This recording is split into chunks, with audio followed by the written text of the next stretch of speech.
Howdy ho, everybody. Hello. What's going on? We got Rob here for another stunt guitar. Doing some 50 Cent licks now. Which you can actually, we have the tab right here. And Rob also, and I just put it in the chat. And I'll make sure to post it with the YouTube and the Facebook for the tab. Rob also has many more of these 50 Cent licks on his band, A Minor Air, their Bandcamp page. So if you look at Bandcamp and just search for A Minor Air, like the chord A minor, right? A Minor Air, you can find more of these and all the backing tracks and everything like that too. So, but we'll kick it off and let Rob shred some heads. All right, cool. Yeah, so this is continuing on where we kind of left off from last week. So we're still in the key of G minor, same backing track. Actually, I meant to ask, do you have the backing track? You want me to email that to you again? No, I have those. I'll put those in. I'll link those as well. Awesome. Yeah, same backing track, links right to the licks that we were already working on. I highly recommend, once you get the licks going on and you're able to play them, at the different speeds, you get them up to speed, start to just improvise as well over top of the backing track, start to kind of explore G minor. If you're a little rusty on your, at least your 5 pentatonic box shapes, maybe go over those in the key of G minor. If you do know your 7 major scale shapes, definitely run through those as well. And then start to just improvise, start to explore a little bit, see, how you can, start to basically incorporate the licks in the context of other things that you're, kind of free form coming up with. And that's kind of the key to improvisation. First is just regurgitate them directly verbatim and then start to break them down. See if you can, analyze and establish what the underlying concept is of whatever your favorite part might happen to be. And then see if you can deconstruct that on the fly.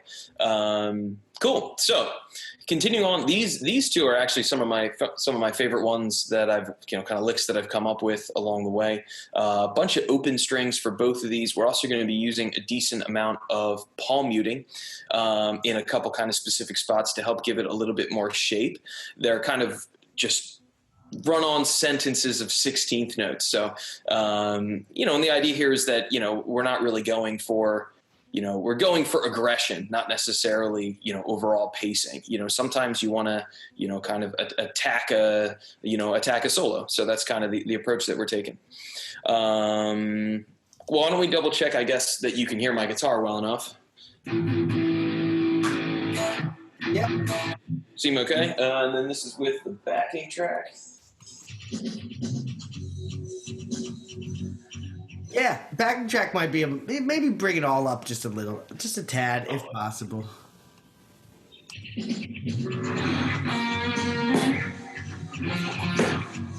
Oh, timeout. Hope if I put it in the right key. Sorry about that.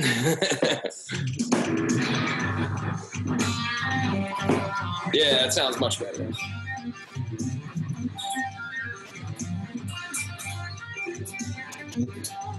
All right, sweet. So let me adjust my angle. You can see what's going on playing. 3, 4.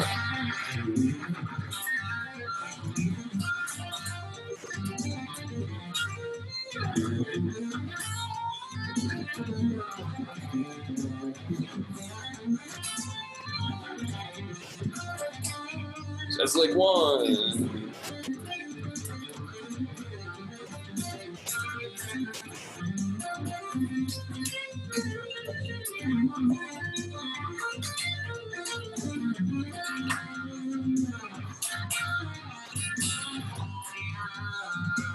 And then that was lick 2. I'll do them again.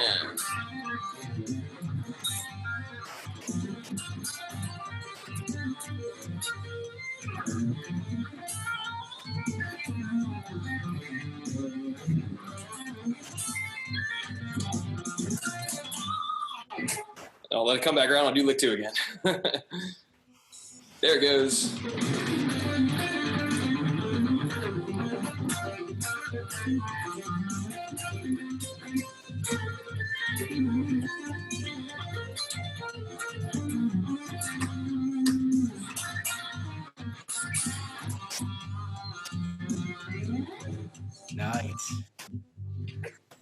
So like I said, aggressive, we're not going for like, pacing per se. The pacing is fast.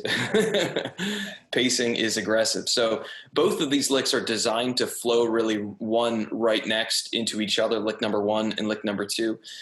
These used to be the licks that I would play as my cover band would go from the song DJ Got Us Falling in Love into Glad You Came by the One It. So, it's aggressive. Both of those tunes are kind of like, generic sort of G Aeolian or G natural minor. And just some of my, it's just so much fun to play. For some reason, I really like them. So hopefully you guys like them too. Yeah. Okay. So I guess we'll what we should probably do? I think I'll slow down the backing track a little bit and I'll play them again. That way it's like, you can hear them a little bit slower. You can hear, I think they're kind of melodic actually in their own way. But when you're just getting like assaulted with it for the first time, it might be hard to catch all the little stuff that's going on. So I'll slow it down a little bit and then I'll run through them again one more time. And then, what's that? You put your guitar volume up a little bit. It was yes. I was just kind of getting lost a little bit.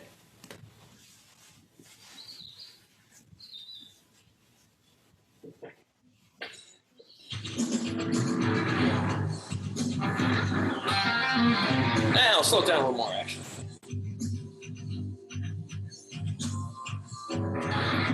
Three, four.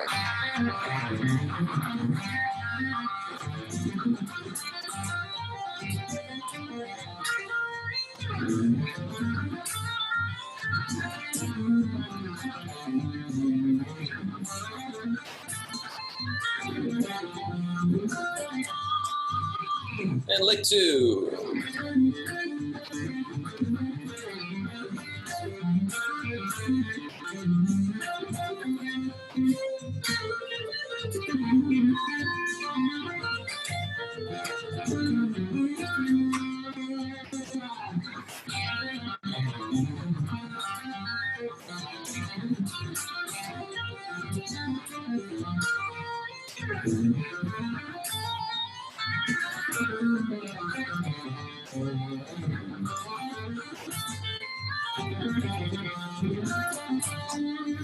And lick two.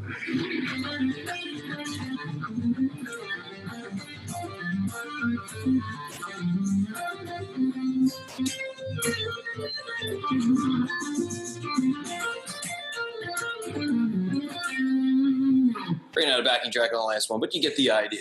Yeah. Cool. Right. So a whole lot.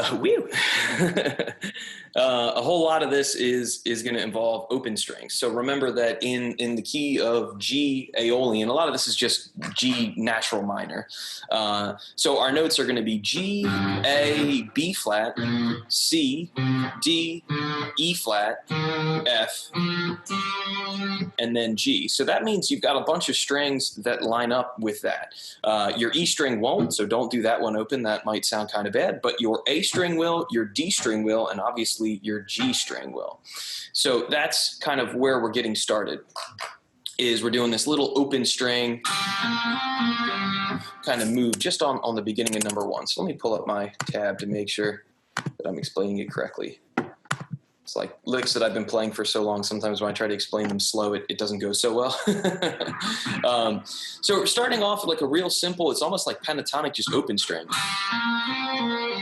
So I'm thinking G, B flat, C, and then we're kind of pulling off back down.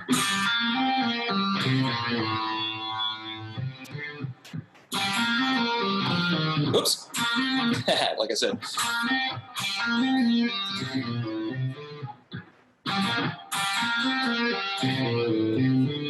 So there's a little bit of a string skip going on the beginning. So after we do like the open string part on the third string, we're going to hop down onto your fifth string, which is like an A note is going to be that open string now.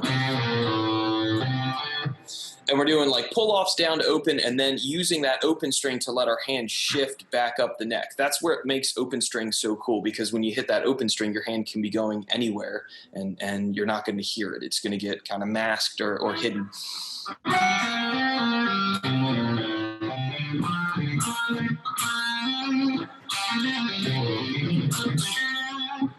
Now, towards the back part of it, we have like a little kind of pedal point idea. And that's where I like to throw in like a little bit of a palm mute. So that's what I was talking about in the beginning.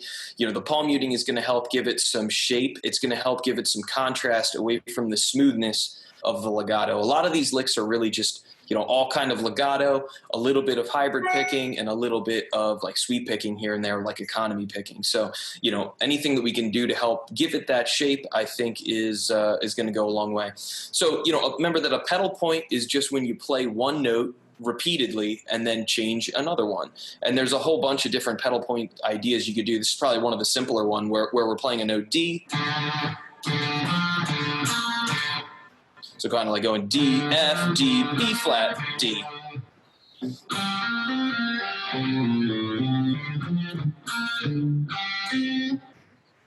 So I like to, you know, you can experiment with how much palm mute that you put on it. Remember that the trick to palm muting is you want to rest your hand like right where the strings are meeting the saddles. When we say palm, we don't mean like this part of your hand. You know, we want like the side of your hand, and, you know, just kind of creating that sort of like slightly deadened sound.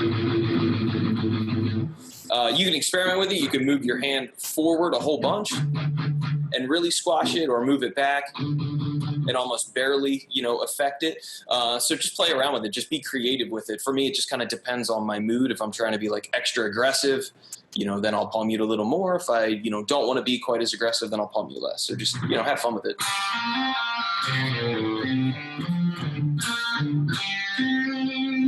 So that's the first measure. So I would, you know, again, try to break them up in little chunks. You know, maybe just start with that first measure and then move on. So from there,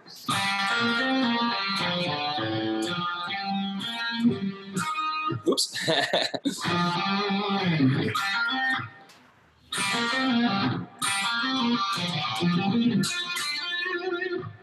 We have kind of a similar idea. It's in just, instead of going down the neck, we're going to go up the neck. So.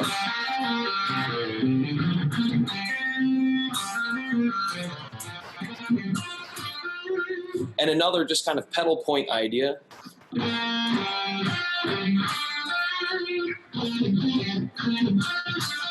In this case, we're just doing the pedal point between 10th fret on your 5th string and, you know, 8 on your 3rd, and then skipping over to 10 on the, sorry, I said the wrong string numbers. 10 on the 5th to 8 on the 4th, back to 10 on the 5th, and then we're skipping to 10 on your 3rd. So the way that I would do that is try to do it with a finger roll. So a finger roll is where you let your finger collapse backwards and grab a parallel string inside the same fret. This is a little tricky of a move because we're skipping a string to do it. We're going from the 5th to the 3rd string. So it might be a little hard to get definition at first. Just try to be, you know, patient with it and really focus on your muting with your other hand, you know, specifically controlling the strings that you aren't playing.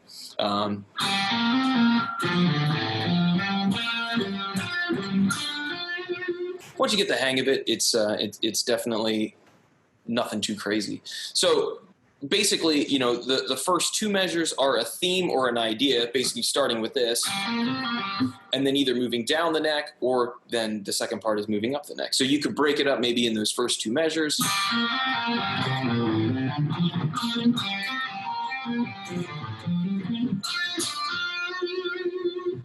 You know, before moving on to the next part. So.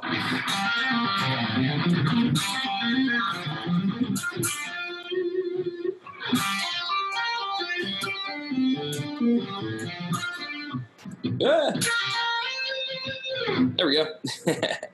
I'll play so now we're heading into like just a little tappy part, still using open strings, but we're farther up the neck. And the cool thing about that is it's going to create really wide sounding intervals. And, you know, that's like a trick Eddie Van Halen used like a ton in like all of his kind of stuff. You know, you get those like really wide intervals, and it's something that like, would be really hard to execute any other way. You can't, stretch your hand, more than, I kind of have small hands, so I can't really stretch more than, I don't know, 6 frets or so. So, using open strings is going to be really cool like that. This is, still just 16th notes. So we aren't transitioning into 32nds or sextuplets rather, quite yet. That's going to be a little later on. So, remember throughout all of these, try to focus on your hammer-ons and your pull-offs. You want to keep them as even as possible. It's easy to kind of warp them and do like your pull-off quicker than you did your hammer-on, something like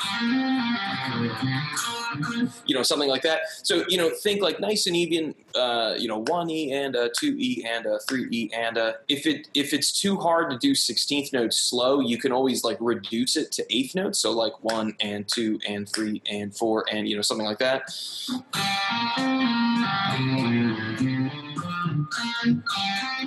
That can help you, keep it more even. And then over time, once you've learned the licks and you've got them up to speed, then you can start to, feel them as 16th notes or, kind of how we're intending. Everything cool so far? Yeah. All makes sense to me. What'd you say? Yeah, all makes sense to me, All right. Awesome.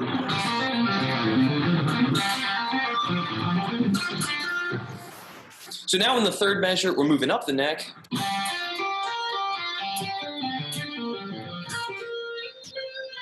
And just have a little tappy lick. So we're going open, hammer 10 and then 12.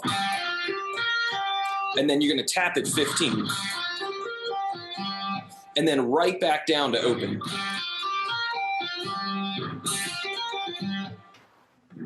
And then we're going to tap at 17 on the next string, and we're going to go 17, 12, 10 open.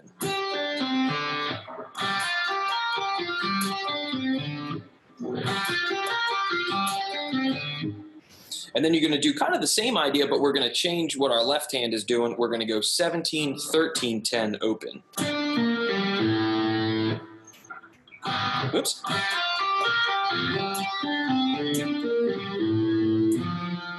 And then we're using that quick open as a chance for our hand to drift back to 8th fret. And then we're kind of ending this part of the phrase with just a pull off and a hammer on between 11 and 8 on your second string, and then a slide to 13.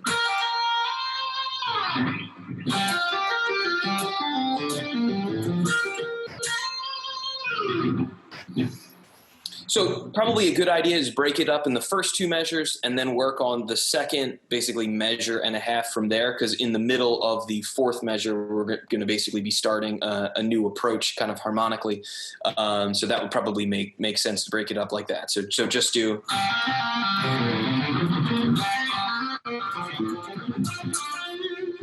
once that feels comfortable, then start adding in... that's probably a pretty good approach. Yeah, that makes sense. And with the tappy part, all this is really just pentatonic. It's not really anything any more than that.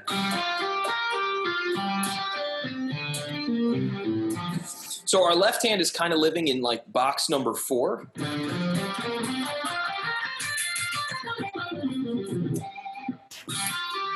And then the other hand is really in box 1.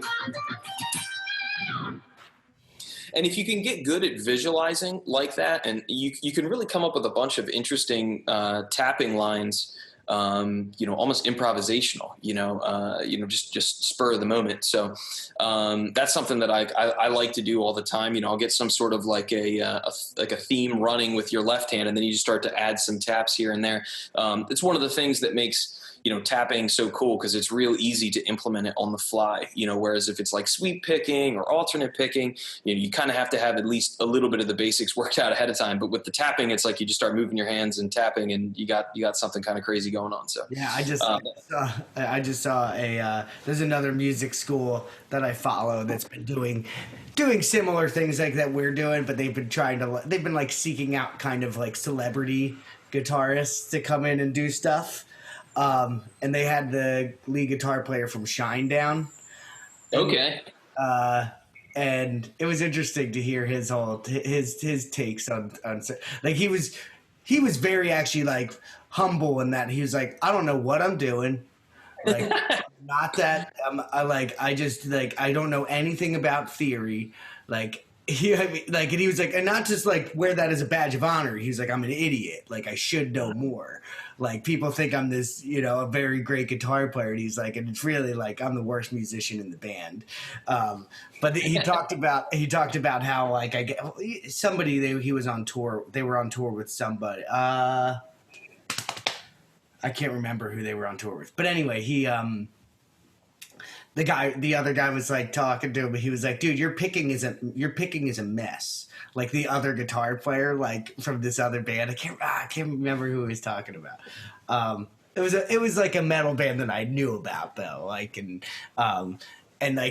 he was saying like the guy while they were on tour, he just like made him do all these picking exercises. And he was like, man, I hated that. He was like, but it worked. Like he was like, all those things though, I'd be like doing them like so slow to get it down. So here's like a professional touring musician that like when learning something new, he had to slow down to a crawl, and he realized he was like, all of my technique was awful.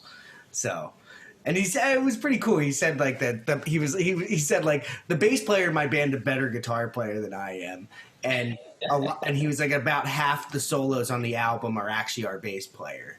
Like that's so funny, which was interesting. So I don't know much of Shinedown or anything. So yeah, I don't either. That's kind of out of my realm of stuff that I get into. But they're very successful, and that's so funny.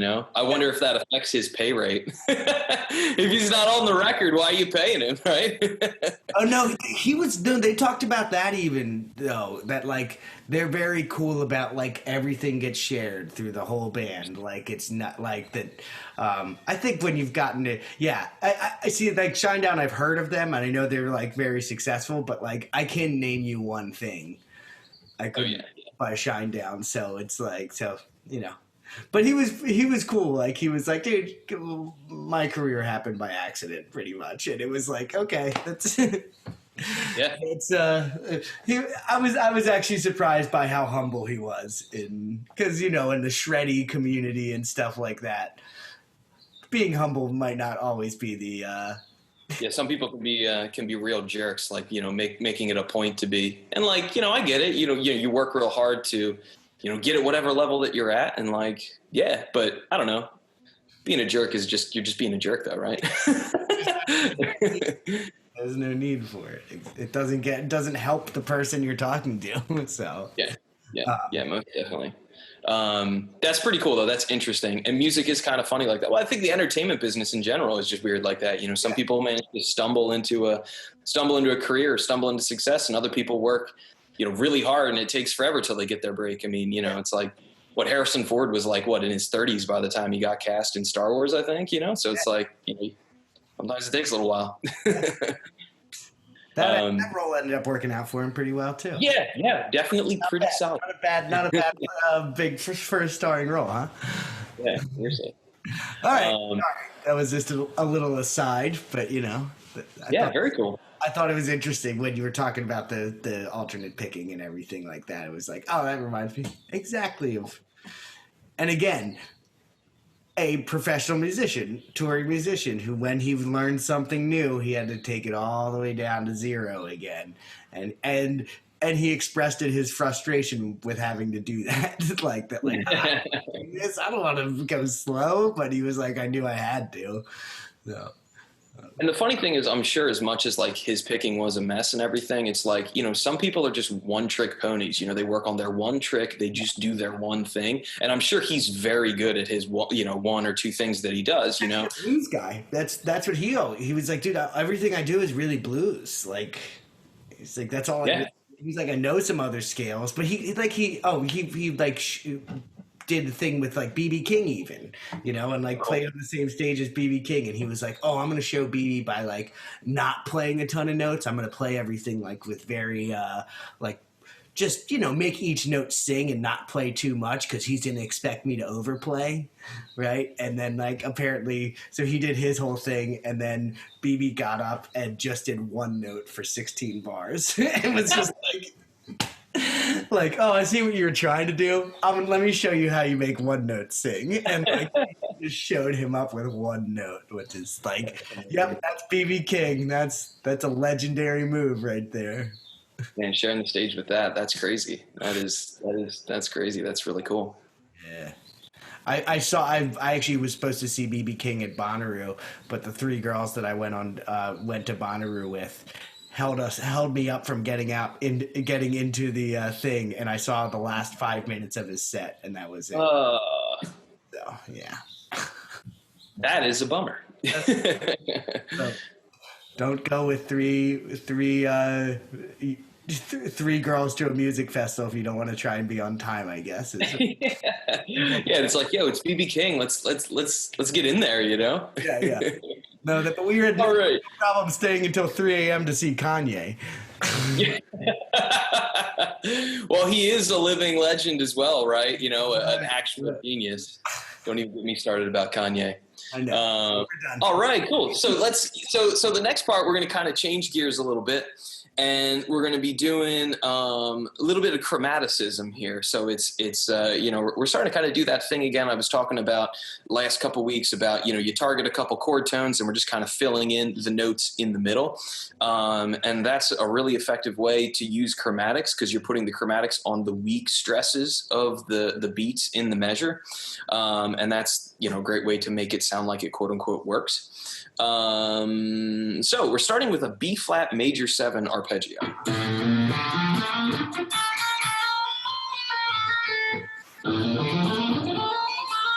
Sorry, I played the top part a little wrong there.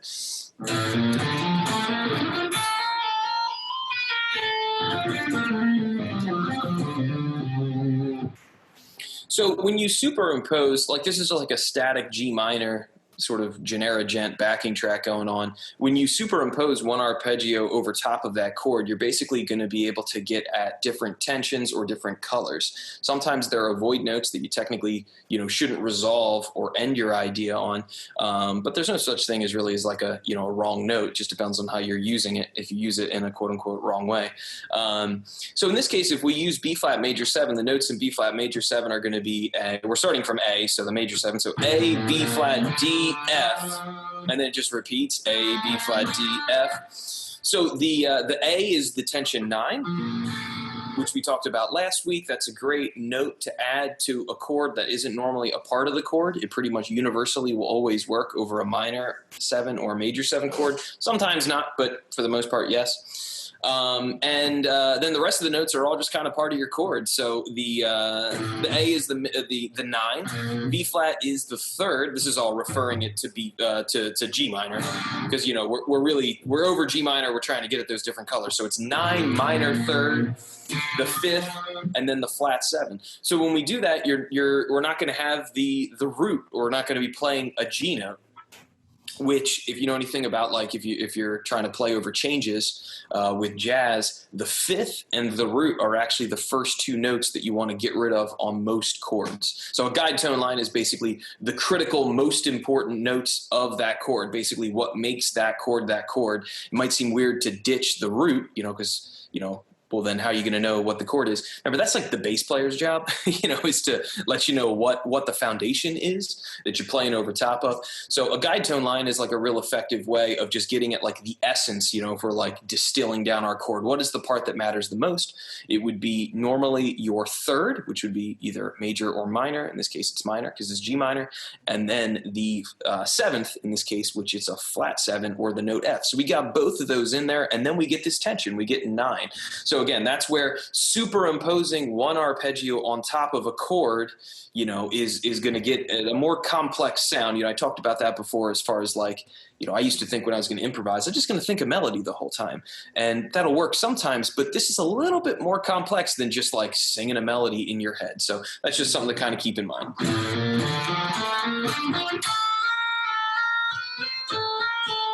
So that's the chromatic part right there.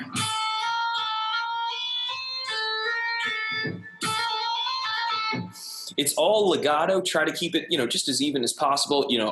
I'm targeting an A to a C note, and the just kind of filling things in the middle.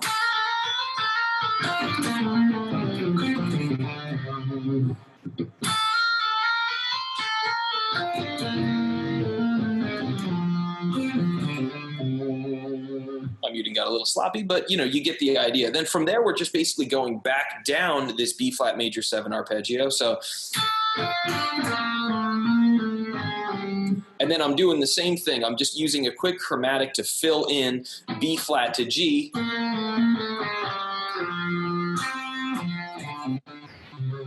And from here, we're really just in like minor pentatonic number 1.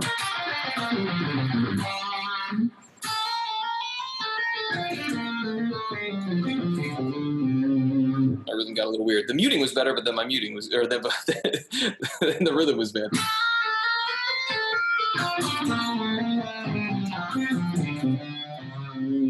There we go. That was better. So I'm doing a real quick sweep. This is another one of those spots where, combining techniques and using sweep picking in like a smaller sort of way is very effective. So I'm just going up, up, up. And then the rest of the next part is just kind of all legato with a teeny little bit of just alternate picking towards the very end. Sweep, sweep, sweep, just up, up, up, up. And you can do your alternate picking whatever way kind of feels comfortable from there. It's up to you.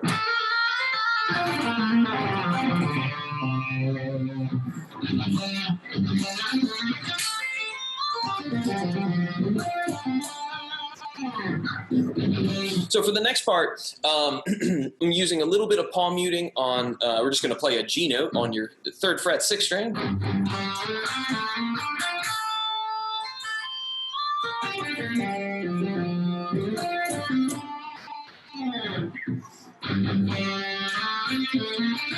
Basically, it's like, kind of doing octaves. So I'm doing the 2 G notes here, to a G note on your 4th string, then sliding up back into that B flat major 7 arpeggio, just kind of starting more in the middle now.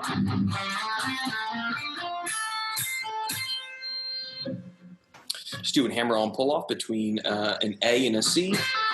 Sliding up into a D note, and then just doing a descending G minor arpeggio now.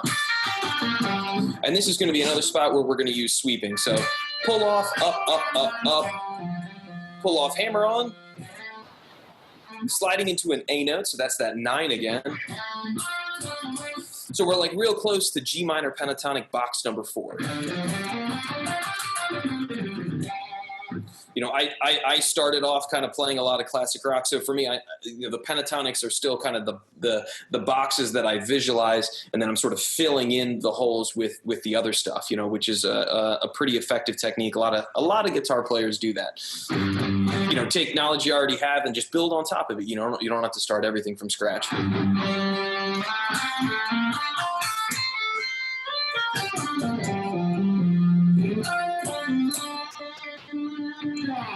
And that wraps up the lick number 1 in that second part. So really, the second half is really targeting that B flat major 7 arpeggio, using a full 4-part arpeggio to help, color and get some more tones in there, that you aren't necessarily, going to hear otherwise. Your approach that you take with anything that you write is always going to be evident. It's going to affect the way something sounds. So if you're not used to thinking that way, it might seem like a lot of kind of thought process going on while you're playing. And that's okay. The more you get used to counting and thinking what the chord is that's going on in the background, what is the arpeggio, the scale, interval, technique that the more you get used to having all that thinking going on, the better your improvisation and just solo composition in general is going to be. So lick number 1, kind of that first part, nice and slow again. Oops, my bad.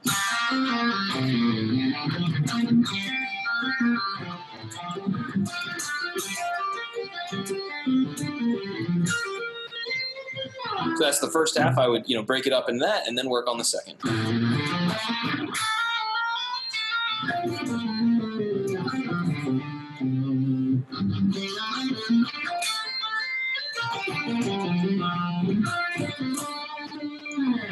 This is also a good lick too to experiment with like your pickup selector switch. I've been on my bridge pickup the whole time. Bridge pickup is super cool when you're down here close to the nut because it's going to be brighter and more aggressive. It's going to have a little bit more clarity. But at the same time, you can play it on the neck or any other combination. I've got a 5-way switch. So there's a whole bunch of different options there.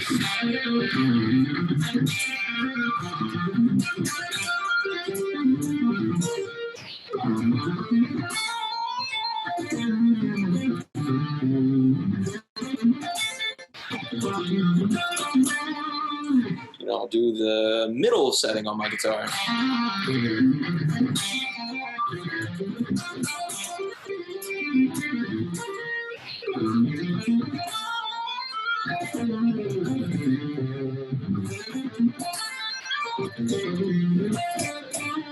It's kind of got a little bit of like a Strat kind of tone in there. The pickups on this guitar kind of let it down. I mean, it's really good in the neck or the bridge, and everything else is a little They're Kiesel's like lithium pickups, and everybody complains about them online. But I think they're really effective on either one of those. So that's why I haven't bothered changing them out or anything. Anyway, cool. Seem cool? Yeah, let's jump into number 2. All right, awesome. So for number 2, I primarily like to do this one on the neck pickup while we're talking about pickups because we're starting up top and you're going to get that kind of like really round sort of like almost like tubby kind of a tone, which I think is pretty cool. I noticed you switched when you were first playing them. You were switching between pickups in the middle. So this is when you switch, right? Yeah, and to be honest, like a lot of times live I would actually play lick 1 even on the neck anyway, but was trying to provide like a little bit of variety, and getting used to changing your pickup selector switch on the fly is like a huge part of electric guitar playing just in general, especially like the more you can get used to hearing the subtle differences, like Sweet Child of Mine, like that opening lick he's like on his like middle pickups like setting on his Les Paul. For the longest time, I just thought it was the neck, but it has like this kind of hollow quality to it, and that's how he's getting that. So, learning to recognize those subtle differences is like is going to make your playing richer and more interesting. Yeah, more colors. Yeah, and there's so much you can get. Out of, like especially a guitar with some really good pickups in those like out of phase spots. Those are super cool. So anyway, so for this one we got a whole bunch of kind of like this open string pattern. We're all on the 4th string to start.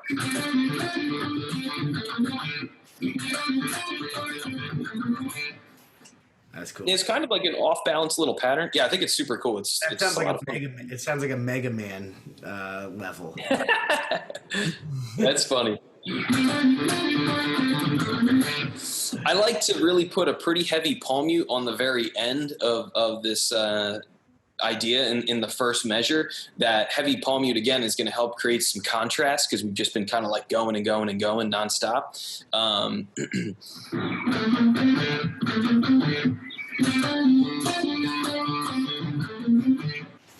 And the basic idea here, we got 10, 10, 12, 10 open.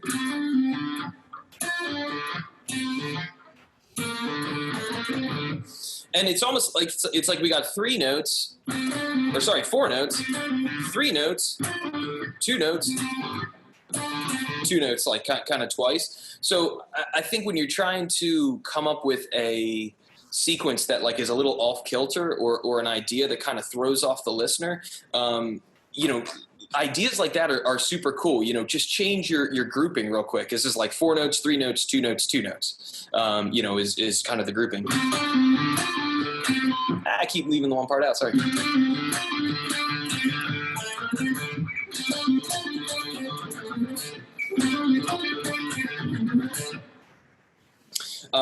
So, experiment with that a bit. And I actually realized I have my articulation a little wrong in the very beginning.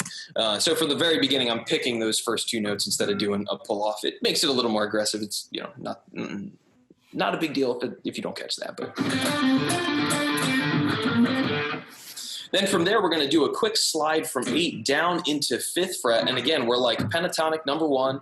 And this is going to be another kind of a similar pedal point idea that we were doing earlier.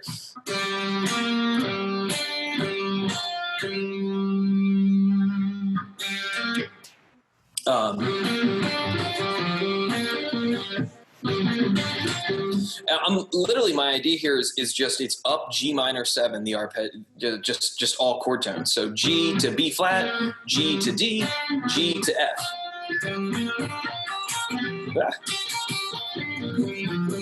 Just G minor 7 arpeggio. A minor 7 arpeggio is really just one note removed from a pentatonic scale, so we're just skipping the note C.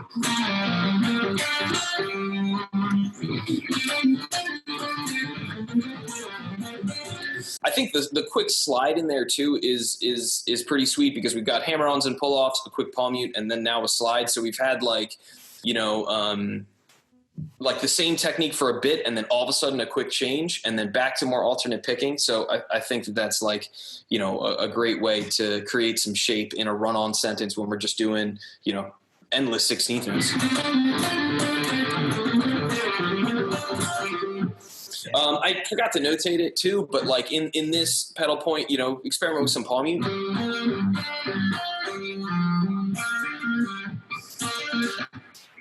Then we're kind of switching gears again, open string. My idea is that I want to move kind of back up the neck, and that those open strings are going to let you get up the neck into the next part, because we're going to be transitioning into some sextuplets soon. Oops. So that's kind of how the first part of the lick ends. Same thing, I would break it up in little chunks, get comfortable with that. Get comfortable with that. And then get comfortable with that part. So the kind of cool thing about this is where like open strings makes things kind of sneaky. That open string is technically this note G right here, but then I'm moving up to an A note. So those notes are really only 2 frets apart from each other, but it lets you move your hand to a totally new location. So one of the things that's tricky about constructing these kind of lines is trying to still think. It's easy to just kind of Eddie Van Halen it and move your fingers and just whatever, it sounds cool, and that's fine. But if you can start to be a little bit more in tune with what those open strings are, then you can start to connect them in a way that is almost like as if you're just staying in one location of the neck. The notes are staying actually close together now. So it's like you can use open strings to create wide intervals, but you can also use open strings to finish lines that are close together, to basically facilitate some kind of sneaky guitar move. So remember that like the guitar is a redundant instrument. So like a great example of this is like, this is the note B all the way up here. Then we got B, then we got B, and then we got B, and then we got B, and then we got B.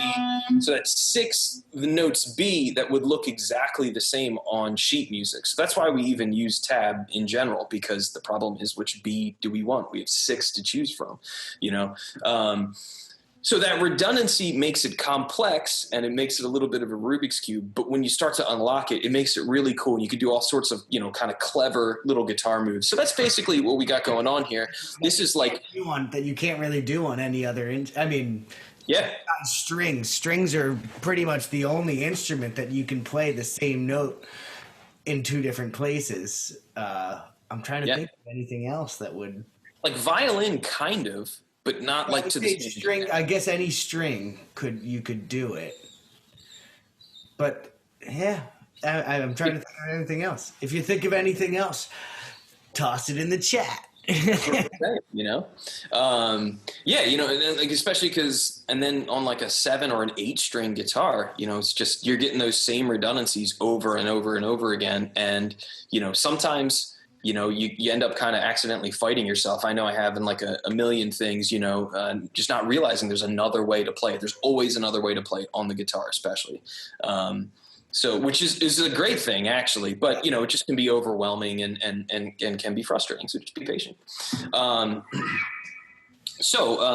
me think. I just have to finish explaining. Oh yeah. So this part is really just a G minor arpeggio.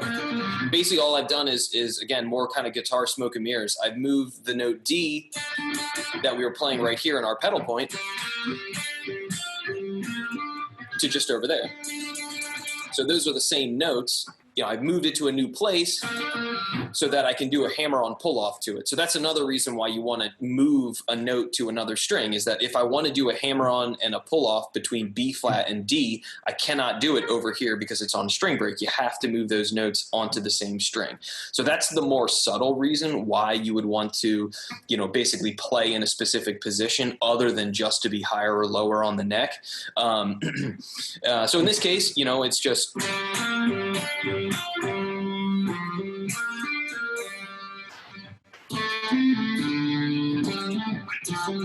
And we're doing, kind of the same thing over here.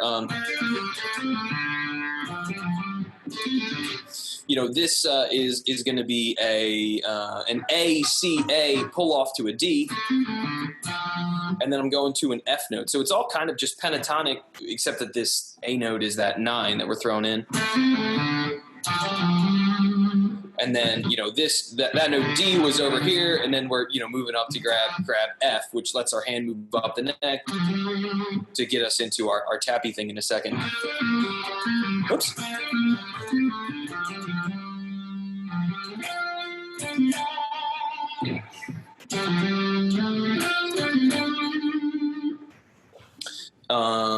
And then really at this point, this part is just pentatonic 4.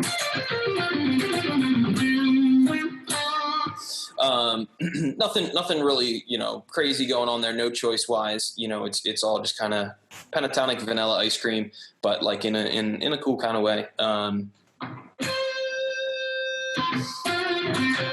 So let me play it. I'll take it from that slide.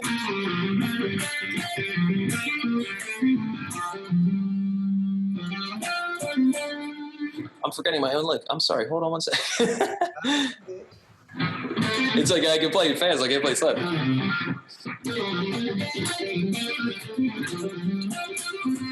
That's right. Yeah, it's really just like a quick slide. We're in pentatonic number 3, moving up into number 4. And I'm sort of pausing here, letting some longer notes just to kind of set up this next sextuplet run, or this first sextuplet run, actually. This is the first time we're doing sextuplets.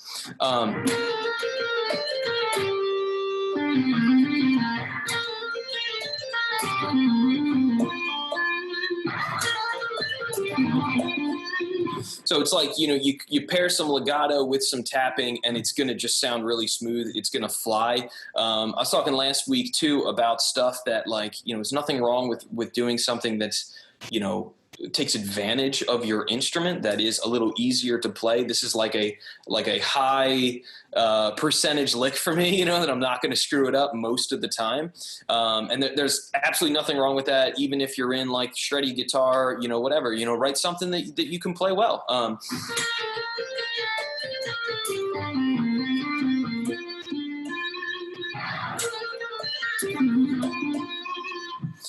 So try to keep, we want to be thinking of those sixteenths like 1 E and a 2 E and a 3 E and a 4 E and a 1, 2, 3, 4, 5, 6, 1, 2, transitioning into the triplets as even as possible, getting your ability to switch between subdivisions. You really need a metronome. You can't tap your foot to keep that even, especially when you're, practicing it and just getting the lick under your fingers. Basic idea. It's a simple group of 6. 1, 2, 3, 4, 5, 6. Then from there, the grouping gets a little trickier because we've got 4 notes and then 4 notes.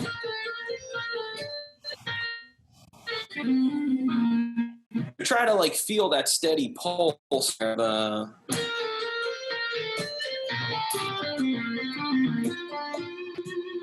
And in the very end, we're transitioning back to 16th notes, so that might feel a little weird, the B-do-dee, especially when you're slowing it down like that to do the sextuplets.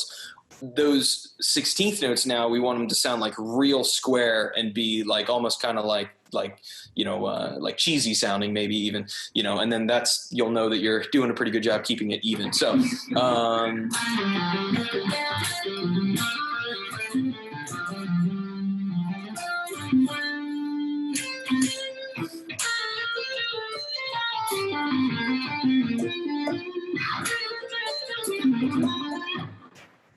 So this is a little bit more advanced and involved for your left hand. And then from there, so, it's kind of like, am I doing 11, 10, 11, 13, 11, 10. Then the tap, straight down, moving my hand up. And this is like a stretch for a major third. So we want to stretch from 12th fret down to 8. That can be a little uncomfortable.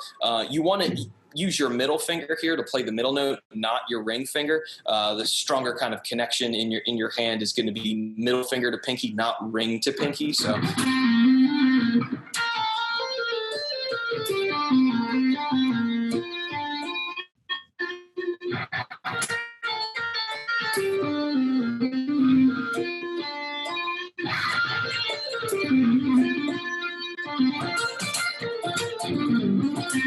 Then from there, we're into a B-flat major 7 arpeggio. It's a little bit of a sequence, too. Let me think. Easiest way to pick up from it.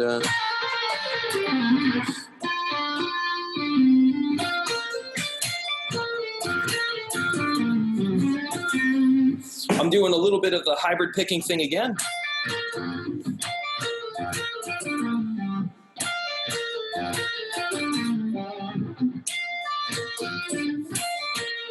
Keep messing up, sorry. So it's like I'm using like a down, and then like an up, or no, I'm sorry. Down, up, and then the sweep.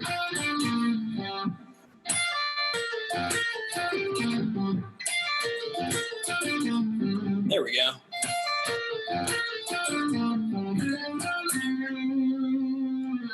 And that's where lick number 2 ends. So again, nice and slow. We got a down and up, down, up, up, up, up. And then I'm ending that, with just pull-offs, 13, 12, 10. And then we're going to end our phrase or an idea on a C note. We talked about that last week as well. That's that other tension that works great against a minor 7 arpeggio. That would be tension 11. So that's a little bit of it's easy to kind of forget about that one.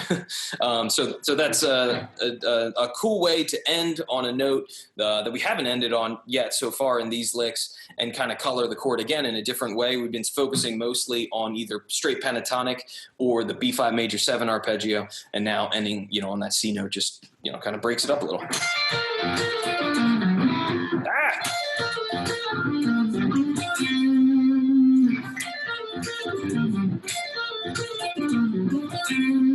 There we go. Finally, last one was better. This is something I like to practice a lot too, is just sequences through those arpeggios.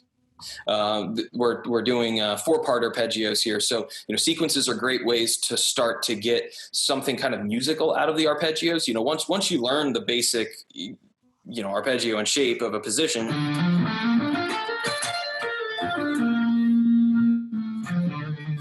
starting to explore that and be able to do something musical with it, that's where, a sequence will at least get you started.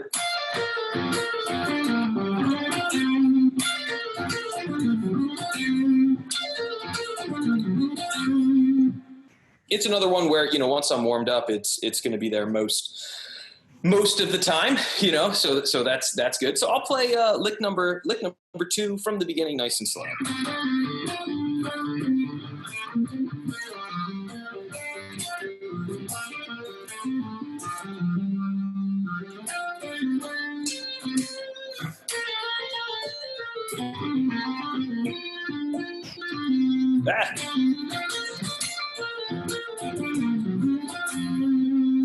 Most of the time as I mess it up.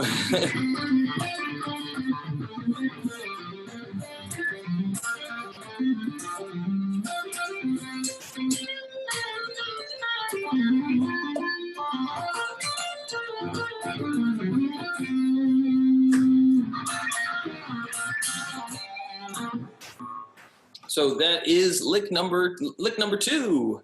Yeah. Cool. All right. Great shreds. Thanks, dude. That's awesome as always. I like the Mega Man part. a lot. That's so funny. Yeah. You know, I was teaching one of my other students like this. One of my buddies from college hit me up, asked me to like play on this like quarantine jam that he's putting together.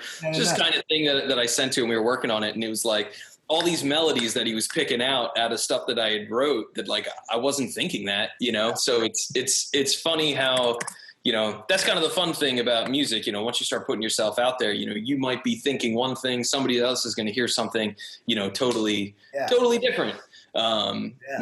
Which is cool, you know. That's kind of what music's all about. Yeah, it's awesome too.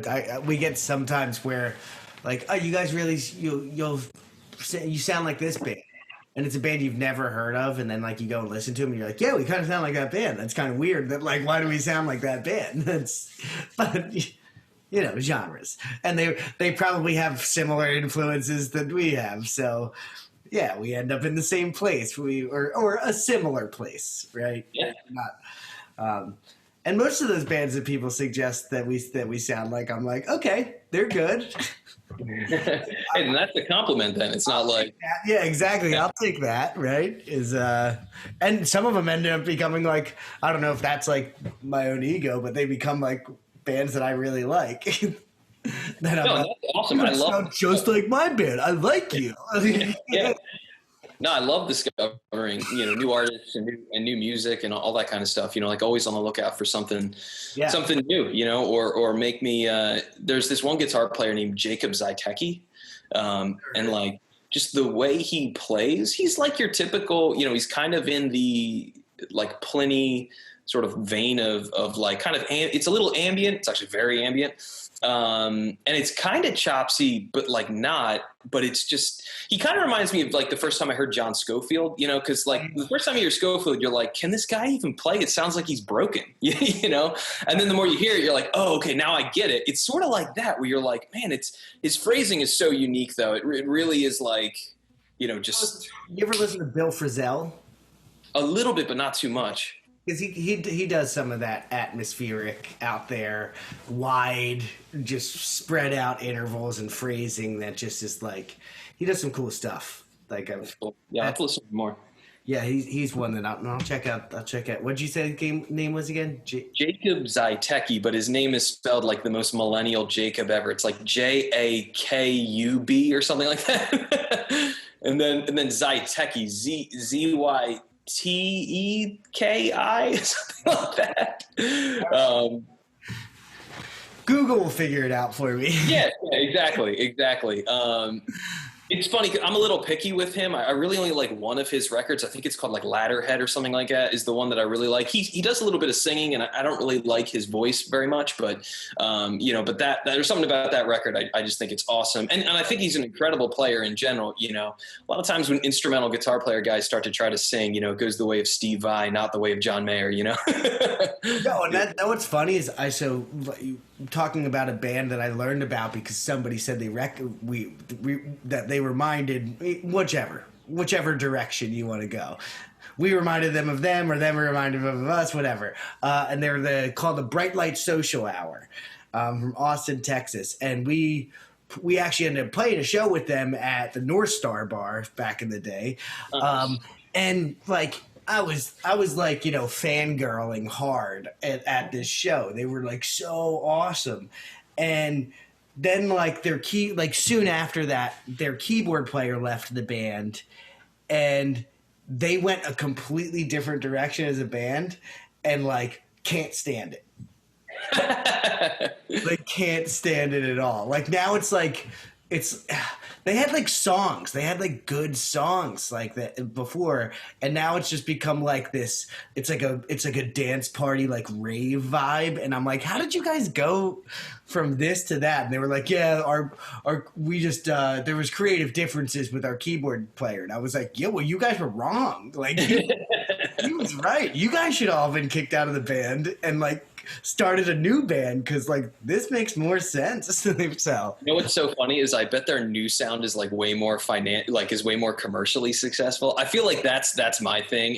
I'm always like, oh no, that was better, and then you realize like you're probably right. They're playing like Electric Forest now. You know, they're doing like all the rave scenes like where it's mostly DJs at the festivals, and then like a band that sounds like a DJ is playing music. That's kind of their thing.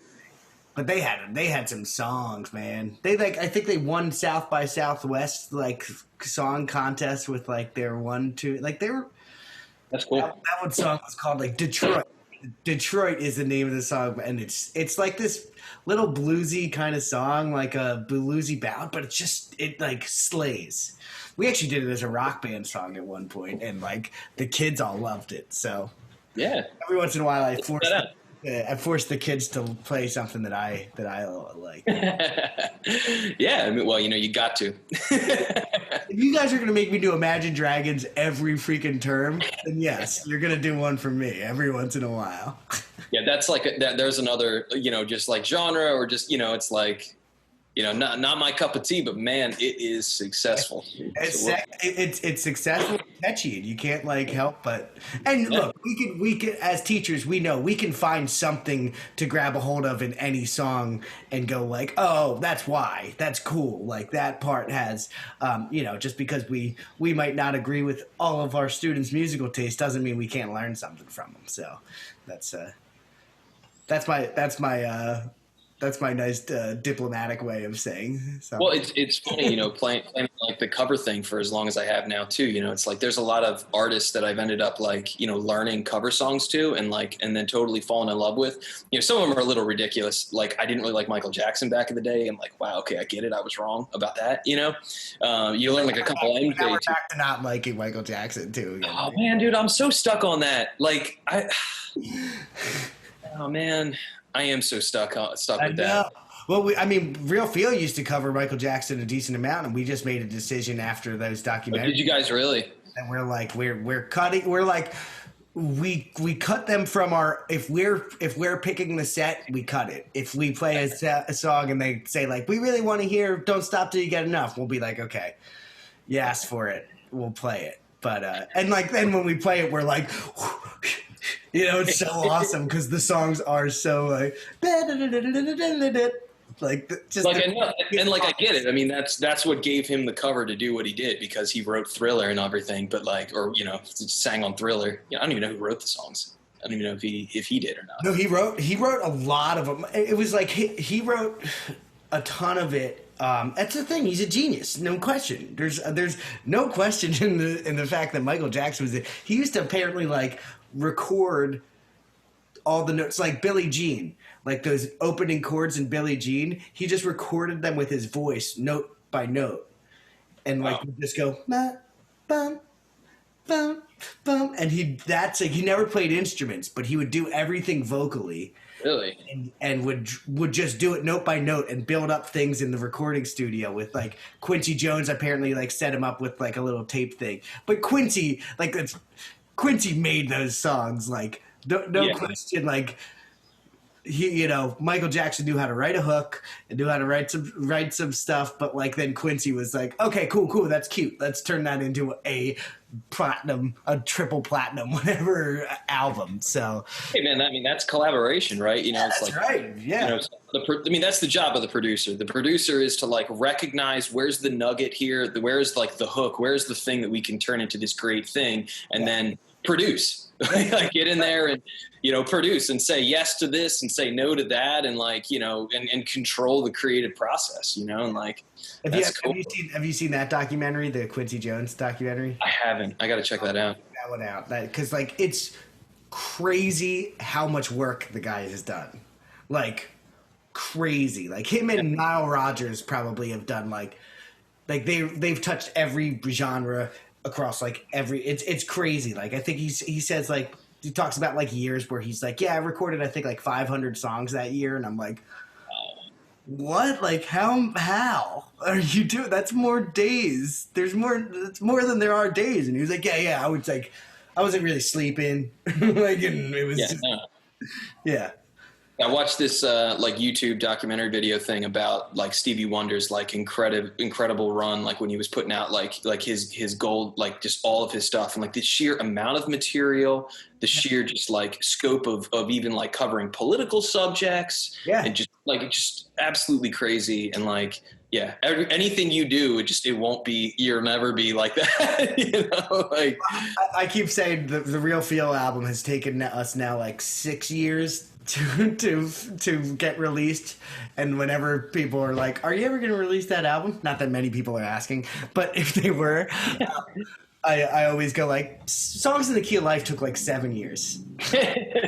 Like that's Songs in the Key of Life took 7 years, so we're gonna take 6 or 7 years to get ours out too. So, alrighty, dude.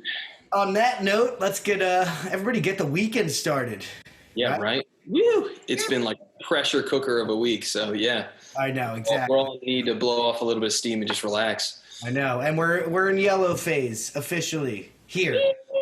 I think in Philly you're still until January 12th, right? Actually, I don't know. I haven't seen, but I'm sure you're right. I think in Philly it's still January 12th. I'm not sure if any of the protests or anything pushed it back, because I thought everything was open or whatever month it is. What is it? June. January. It's pretty much January right now. Yeah, I like that. That's exactly what it is. All right, dudes. Take care. Thanks, man. Thanks always. Peace. Have a good weekend, man.